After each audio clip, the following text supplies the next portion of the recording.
Tā, draugi, šis ir guanciale. Pirmo reizi es viņu uztaisīju. Tā nav pančeta, bet tas īstais riktīgais, tā riktīgā manta, kas ir cūku svaigs. Nu, lūk, pastāstīšu īsumā ciparus.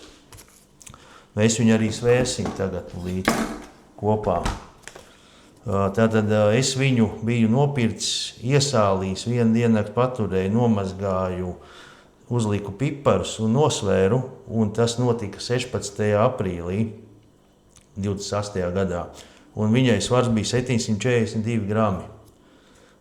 Tagad es gribu nosvērt un paskatīties, cik tad ir daudz par šo pusotru apmēram mēnesi gandrīz. Nokrities svars uz 637, 100 grami tikai vien mazāk, jā, pat bišķi vairāk kā 100, bet mērķis laikam būtu bijis 30%, tad viņi var ēst arī jālu, bet tā kā man tas ir domāts tikai priekš karbonāras, tad es viņu jebkurā gadījumā cepšu un gatavošu termiski apstrādāt. Starp citu, kur man ir jau nākamais. Tad, kad šo es pārgriezīšu kameras priekšā, apskatīsimies, kā tur izskatās un tā. Un pēc tam es mazgāšu nost sāli un piparošu un likšu jau nākamo, kas atkal varēs vienu mēnesi vītināties. Nu ko?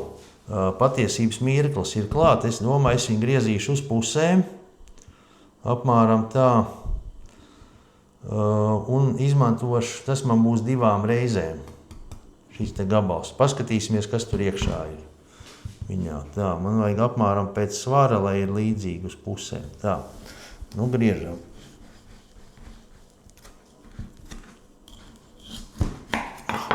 Tā, nu skatāmies, kas mums iekšā ir. Nu, tekstūra forša, viņa ir tāda jau cieta diezgan, manā skatījumā ir ļoti forša. Nu, šeit es nogriezīšu šādu, apgriezīšu šitos te to piparoto daļu, viņa ļoti cieta ir tā kā akmens. Paskatīsimies. Es viņu, un līdz tādam, kamēr gaišs. Un tad to es sagriezīšu kubiņos, likšu spāndas un recepti ir starp citu kanālā, varat apskatīties. Nu, lūk, tas video bija par šo. Tas ir mans pirmais eksperiments. Protams, leduskapī viņu nav iespējams dabūt tādā kondīcijā, lai varētu ēst jālu bez termiskās apstrādes. Nu, es neriskētu. Teorētiski jau it kā varbūt arī var, jo viņš ir sālīts, diennakti pilnībā sālī bijis, bet te pašas malas, tur varētu būt, ka viņš jau ir, bet vidū viņš nav tik vēl. Taču man patīk tas, ka viņam ir perfekti jābūt balts, sarkans balts, Mēs viņu pārgriežam, nogriežam šķēli, un tad es viņu griežu, viņu var griezt šitā uz pusēm, un tad tādus kubiņus, vai arī vienkārši tādas strīpiņas. Nu, es padomāšu, paskatīšos, kā man tas viss tur sanāk.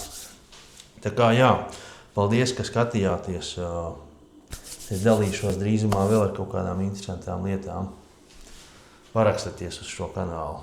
Būs daudz interesanti. Paldies!